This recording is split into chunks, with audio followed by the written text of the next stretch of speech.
Сәлем баршаңызға, қалдарыңыз қалай? Бүгінгі күндеріңіз сәтті өтсін. Бүгінгі тақырыпты бастамас бұрын каналға тіркеліп, лайк басып, комментарий жазуды ұмытпаңыздар, достар. Ақша да, атақ та болды. Индира Расылхан не себепті өнерден бас тартқан жайлы айтты. Өнерде жүріп, қалай қиналғанын айтқан Индира Расылхан оқырмандарына ағынан жарылды. Өнерде жүрген кездегі мендегі жан дүнием тыныштық таппады. Халықтың қошеметіне бөлендім. Атақтан шек айналдым. Әрбір әнімнің тыңдарманы болды. Бірақ жан дүниемде тыныштық таба алмай дал болдым. Мен және Алла біледі оны. Мен өнерім арқылы халыққа не беріп жатырмын деген сұрақ мазалады. Мені 24 сағат бойы мазалайды. Дегенмен өнерімнен бас тарта алмай ішім алай-дүлей болып жүре бердім. Ол кезде ақша да бар, атақ та бар, танымалдық та бар, халықтың қошеметі де бар.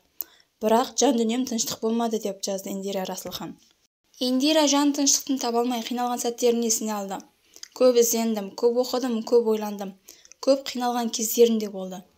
Өнерден бас тартқаным жоқ. Басқа бақыт менің негізгі мамандығым болса, өнер тек хобби ретінде алып жүргім келеді. Орамалға келдім. Жан дүнием тыныштық тапты. Қазір мен өнерде емеспін, атақты емеспін, табысым да шамалы. Бірақ жүрегімде мен ойлағанымнан артық тыныштық тапты. Сондай-ақ ол желіде өзі туралы теріс пікір қалдыратын оқырмандарын түсінбей қапаланды.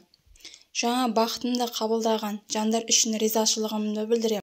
Қабылдай алмасаңыздар, Алла разылығы үшін мен оқымай-ақ қойыңыздар. Ең бастысы мен емес, өздеріңізді ойлаңыздаршы. Мен даттағанымен сіздердің өздеріңіздің жақсылығы жасап жатпағаныңызды түсініңізші, деп жазды Индира Расылхан.